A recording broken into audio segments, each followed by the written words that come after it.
Right, hello and welcome. This is supposed to be the quick summary of the 6.400 patch notes. So let's jump right into it. So before we go into the vessel transformation system, I just want to do a quick recap of what has changed with 6.300, and that is the harvesting and crafting. So the passive training got removed completely, which means the gathering progression is now working like this. You get a white discipline from the vendor. Then when you go out and do harvesting, you drop the green disciplines. This allows you then to buy a belt for it's 3,000 gold now, I think. And then basically you can use 3 green disciplines to upgrade them to the blue, 3 blue to upgrade them to the yellow. The yellow then, the epic discipline then allows you to equip the advanced runestone pickaxes. And yeah, on the belt it just gives you more mineral chance or whatever you need for that harvesting. It works quite similar for the crafting. Here the same, these are also 6.300 changes, so the passive training got removed, so they needed to move the stats for crafting to something else. Same here, you buy a white discipline from the vendor. Then through crafting, but only on final assemblies, you can get a discipline drop. This is RNG bound at the moment, and then you can increase those up. You need the epic discipline to equip to unlock this new slot for the tools. For example, for the alchemy tablet or the blacksmith tool slot. You know, to even craft better gear. And then the green one allows you to buy a belt, and then you upgrade those up as well.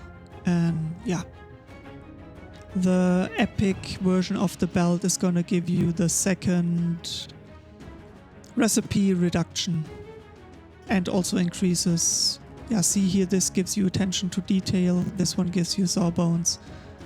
So yeah, you might want to have that. And then on the legendary versions, you're either gonna get risk management or helper monkey.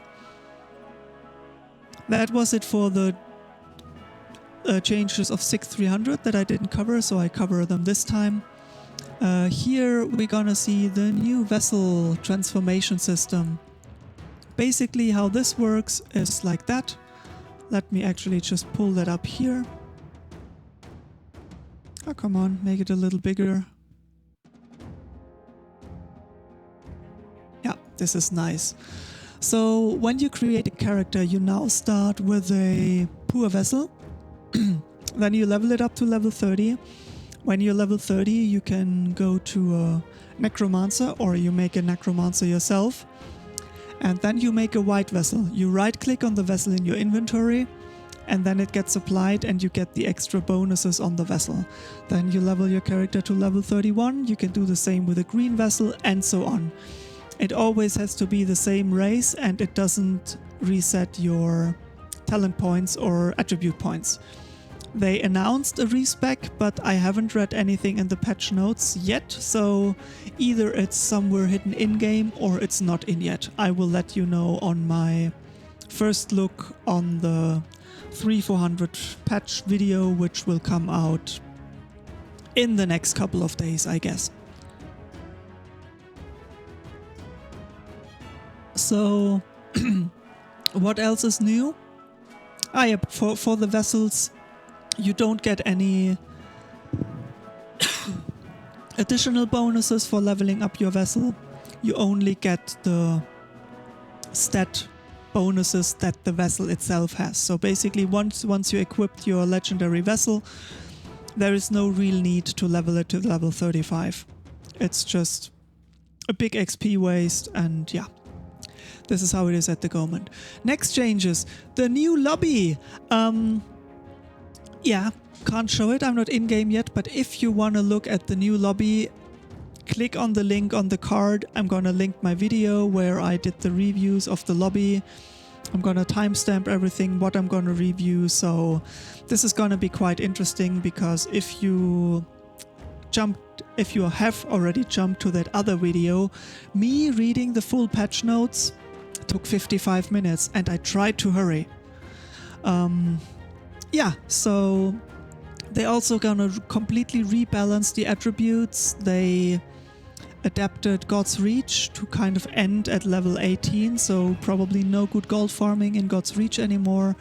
The infected map is probably gonna now go from level 18 to level 30 zone, and then higher levels we're gonna do in the campaigns. The Crowpedia is added. I can't wait to look at that.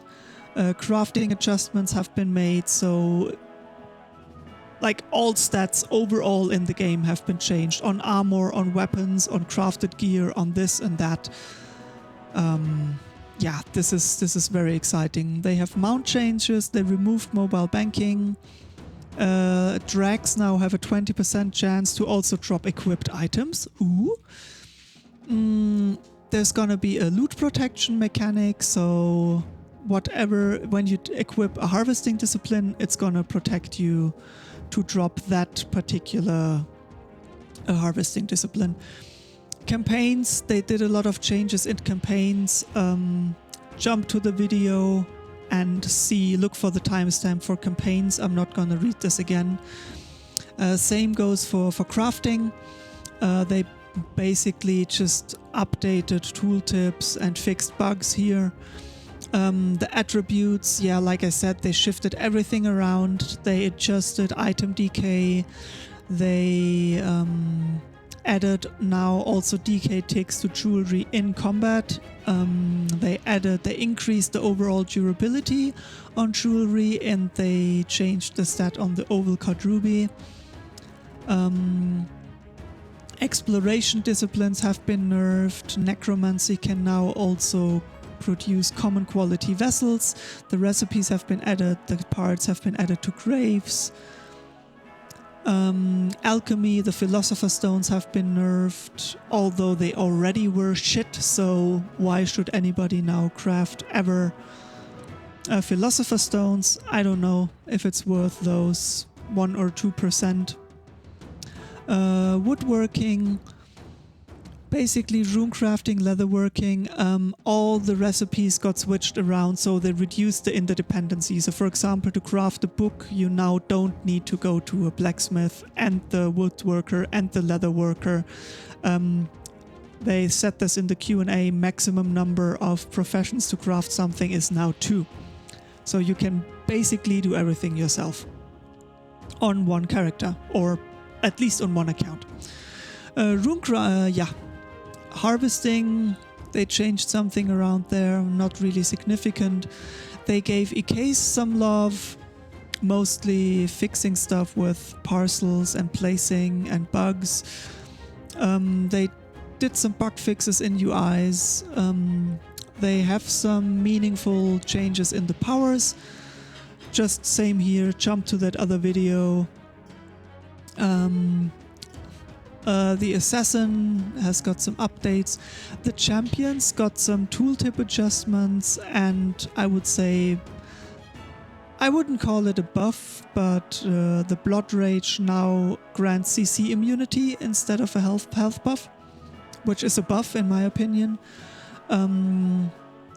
The cleric, most interesting change is that the exhaustion dot now ticks for 15 stamina every 2 seconds instead of 8. That's a cool one. The confessor overall got buff for the healers, where its hellfire aura has increased size and can hit more people. So overall healing buff for the confessor. The druid got some bug fixes and also relevant changes. Same with the duelists. Frostweavers also got, the healers got a little buff to their healing flurries, at least from what I understand how they work. Archmages got a slight nerf, because the death shard cooldown got increased to double what it was before. Knights got some buffs. Myrmidons just got some cosmetic changes and some disciplines got swapped around. The Rangers, mostly FX and animation fixes and improvements. And the Templar also has got some changes, and I think the Fury at least got worked around a little bit. Also the Vindicator promotion got a buff that it gives 400 health now instead of 200. Holy Warrior lasts longer for Furies. Paladin passive power got buffed, that it also gets 2 critical healing amount in addition to the critical healing chance that it already got. Also a lot of changes on the disciplines. Again here, jump to the long video there, I'm gonna read them all out. And yeah, they gave NPCs and the whole sound system some love. That's it from my side. Thank you for listening for me to another 10 minutes for the quick summary. Hit that subscribe button, support me, and thank you. See you next time for the next video.